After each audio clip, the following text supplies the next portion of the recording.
और जी लगाकर दरूद पाक का हदिया निछावर करें। पढ़ें बाबा से बुलंद अल्लाहुम्मा सल्ली अला सय्यदना नबीना मौलाना मुहम्मदिन व बारिक वसल्लिम सलातन व सलामन अलैका या रसूल अल्लाह सल्लल्लाहु तआला अलैहि वसल्लम। हजरात, मैंने जिस आयत करीमा की तिलावत की है, रब्बे कदीर इरशाद फरमाता है, ए महबूब आप फरमा दें, हक आ गया बातिल मिट गया, बेशक बातिल को मिटना ही था। हजरत ईसा अलैहिस्सलाम के विसाल को, आसमानी दुनिया पर उठाए जाने को लगभग 500 साल का अरसा गुजर चुका है। पूरी कायनात में अंधेरा ही अंधेरा है, हर एक हक की तलाश में है। कोई आ जाए हादी बनकर, कोई आ जाए जो हमें हक पर चला सके, कोई आ जाए जो हमें हक की राह दिखा सके। अरब का माहौल इतना गंदा था, अरब में सबसे ज्यादा ताकत व कुव्वत वाला वो कहलाता जो खुलेआम किसी औरत के साथ बदकारी करता। अरब का माहौल ये था कि अगर किसी के शौहर का इंतकाल हो जाता, उस औरत को भी उसी के शौहर के साथ दफना दिया जाता था। कुछ कबीले में अगर उस औरत को जिंदा रखा जाता तो मुआशरे में उसकी कोई इज्जत व वक़ात नहीं होती। अरब का माहौल ये था कि अगर किसी घर में लड़की पैदा होती तो उसे जिंदा दफना दिया जाता था, क्योंकि ये कहा जाता यही लड़की हमारे लिए कमजोरी बन जाएगी। इसी लड़की का फायदा उठाते हुए दुश्मन हमें ज़ेर करना चाहेगा। हजरात, अभी चारों तरफ अंधेरा ही अंधेरा था। खाने काबा के इर्द गिर्द हर दिन सुबह सवेरे अलग अलग कबीले के लोग इकट्ठा होते, अपनी अपनी बातें किया करते थे। एक दिन वो आया, सोमवार का दिन था, दोशंबे का दिन था, 12 रबीउन नूर था। सुबह सवेरे पूरे मक्के में नहीं बल्कि पूरी कायनात में रोशनी फैल गई। सुबह सवेरे एक मक्के का सरदार आता है और अपने दोस्तों से कहता है, क्या बात है कि पहाड़ों से भीनी भीनी खुशबू आ रही है। इससे पहले ऐसी खुशबू हमने कभी महसूस नहीं की। एक सरदार आता है और ये कहता है, मेरे पास तो बकरियों के रेवड़ थे, तमाम बकरियों के थन दूध से सूख चुके थे, लेकिन सुबह सवेरे जब बकरियों के रेवड़ के पास पहुंचता हूं तो मैं क्या देखता हूं, हर एक के तन पे दूध नजर आ रहा है। और एक सरदार आता है और ये कहता है, मेरे पास खजूरों के बागात हैं, लेकिन किसी पेड़ में खजूर नजर नहीं आ रहा था। लेकिन सुबह सवेरे जब अपने बाग में पहुंचता हूं तो क्या देखता हूं, हर एक पेड़ पे खजूर नजर आ रहा है। उसी में से एक सरदार आता है और ये कहता है, सुबह सवेरे मेरे घर के सामने फकीरों के, गरीबों के लाइन लगे हुए रहते थे, लेकिन सुबह सवेरे जब मैं अपने घर से बाहर निकलता हूँ तो क्या देखता हूँ कि मेरे घर के सामने कोई फकीर नजर नहीं आ रहा है। उसी में से एक सरदार आता है और ये कहता है, मेरा बाप बूढ़ा था, बड़ा कमजोर था, नातवा था, उसके अंदर तवानाई नहीं थी, बिस्तर पर लेटा रहता था, लेकिन सुबह सवेरे जब अपने बाप के कमरे पे जाता हूँ तो क्या देखता हूँ, मेरा बाप तने खड़ा है। उसी असने में काबे के अंदरूनी हिस्से से एक शख्स आता है और ये कहता है, क्या बात है, पूरे मक्के का माहौल बदला हुआ है, पूरे मक्के के माहौल में तब्दीली है, हर एक चेहरे पर मुस्कुराहट है, हर एक चेहरा खुशी नजर, हर एक चेहरे पे खुशी नजर आ रही है। जानते हो, एक ने ये कहा कि तुमको समझ में नहीं आती है बातें, इससे पूछो, इसके पास खजूरों के बागात थे, लेकिन तमाम खजूर के पेड़ पर एक भी खजूर नहीं था। आज सुबह सवेरे जब अपने बाग में जाता है तो क्या देखता है, हर एक पेड़ पे खजूर नजर आ रहा है। और इससे पूछो, इसके सामने सुबह सवेरे फकीरों की लाइन लगी रहती थी, लेकिन जब सुबह सवेरे बाहर निकलता है तो कोई भी आदमी नजर नहीं आता। और इससे पूछो, इसके पास बकरियों के रेवड़ हैं, लेकिन एक भी बकरी के तन पे दूध नहीं था। लेकिन सुबह सवेरे जब बकरियों के रेवड़ के पास जाता है, हर एक के तन पे दूध नजर आता है। जानते हैं वो शख्स क्या कहता है, जो काबे के अंदरूनी हिस्से से आया था और ये कहा, ये कोई ताज्जुब की बात नहीं है। जानते हो, मैं खाने काबा का तवाफ कर रहा था, कुरैश के सरदार अब्दुल मुत्तलिब की गोद पे एक होनहार बच्चा था। मैं उस बच्चे को देख रहा था, कभी खाने काबा की तरफ मेरी नजर पड़ रही थी, लेकिन मेरी नजर ने ये फैसला ना कर सकी कि वो बच्चा खाने काबा से करीब हो रहा है या खाने काबा उस बच्चे से करीब होता हुआ नजर आ रहा है। क्या बात है। जानते हो बच्चा कौन था? कायनात का सरदार था। वो बच्चा कौन था? जो मालिको मुख्तार था। वो बच्चा कौन था? जिसकी वजह से पूरी कायनात बनाई गई थी। जानते हैं नबी पाक सल्लल्लाहु अलैहि वसल्लम के ताल्लुक से क्या कहा जाता है?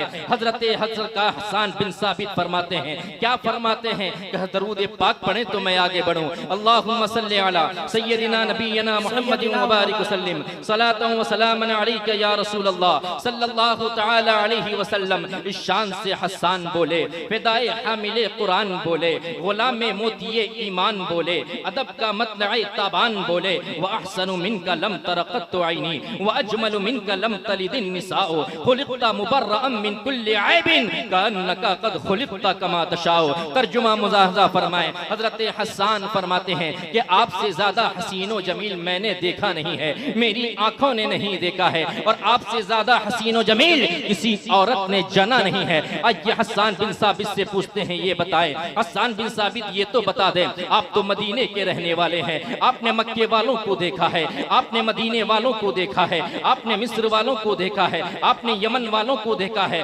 आपने उर्दून वालों को देखा है। क्योंकि तारीख ये कहती है, सरकार के जमाने में इन तमाम जगहों से लोग पहुंचा करते थे, सरकार की बारगाह में आया करते थे। लेकिन आप ये कह रहे हैं कि नबी पाक से ज्यादा हसीन व जमील किसी औरत ने जना नहीं है। हो सकता है कि मक्के से ज्यादा, मदीने से ज्यादा, उर्दून से ज्यादा, मुल्क शाम से ज्यादा, यमन से ज्यादा दूसरे ममालिक के बच्चे खूबसूरत हो। अमेरिका का रहने वाला हो सकता है नबी से ज्यादा खूबसूरत हो, लंदन का रहने वाला हो सकता है नबी से ज्यादा खूबसूरत हो, हिंद का रहने वाला हो सकता है नबी पाक से ज्यादा खूबसूरत हो, यमन का रहने वाला हो सकता है नबी पाक से ज्यादा खूबसूरत हो, चीन का रहने वाला हो सकता है नबी पाक से ज्यादा खूबसूरत हो, जापान का रहने वाला हो सकता है नबी पाक से ज्यादा खूबसूरत हो। ये आपका दावा है कि नबी पाक से ज्यादा हसीनो जमील किसी औरत ने जना नहीं है। जानते हो हसन बिन साबित क्या कहेंगे? सुनो, ये मेरा दावा नहीं है, बल्कि सिदरा के मकी कह रहे हैं, जिब्राइल अमीन कह रहे हैं, फरिश्तों के सरदार कह रहे हैं। क्या कह रहे हैं? कल्लब्तु अर्दा मशारिकहा व मगारिबहा लम अरा मिस्ला मोहम्मद। यानी मैंने मशरिक को देखा, मगरिब को देखा, शुमाल को देखा, जुनूब को देखा, यूं कह ले मैंने पूरब को देखा, पश्चिम को देखा, उत्तर को देखा, दक्षिण को देखा, और आगे बढ़कर मैं कह दूं मैंने ईस्ट देखा, वेस्ट देखा, साउथ देखा, नॉर्थ देखा, लेकिन या रसूल अल्लाह आपसे ज्यादा हसीन व जमील मैंने किसी को नहीं देखा। इसी की तस्वीर खींचते हुए आला हजरत अजीमुल बरकत दरियाए रहमत क़ातिए कुफ्र व दलालत इमाम इश्क व मोहब्बत हम सुन्नियत की शान इमाम अहमद रजा खान अलैहि रहमत व रिज़वान क्या फरमाते हैं? यही बोले सिदरा वाले चमने जहां के थाले, यही बोले सिदरा वाले चमने जहां के थाले, सभी मैंने छान डाले तेरे पाए का ना पाया, तुझे एक नायक बनाया, तुझे एक नायक बनाया, तुझे हम्द है खुदाया, तुझे हम्द है खुदाया। गोया कि पता ये चला कि नबी पाक सल्लल्लाहु अलैहि वसल्लम से ज्यादा खूबसूरत पूरी कायनात में कोई नहीं। और आपको बता दूं, हर जमाने में बातिल ताकतों ने हक के सामने अपने सर को टेक दिया है, अपने घुटने टेक दिए हैं, सर झुका दिया है। आज की बात नहीं कर रहा हूं, आप पूरी तारीख उठाकर देख लें। लेकिन अल्लाह ने हर बातिल कुव्वतों को ज़ेर करने के लिए किसी न किसी नेक बंदे का इंतखाब किया है। वाह क्या बात है, सुभान अल्लाह। हजरत मूसा की कौम ने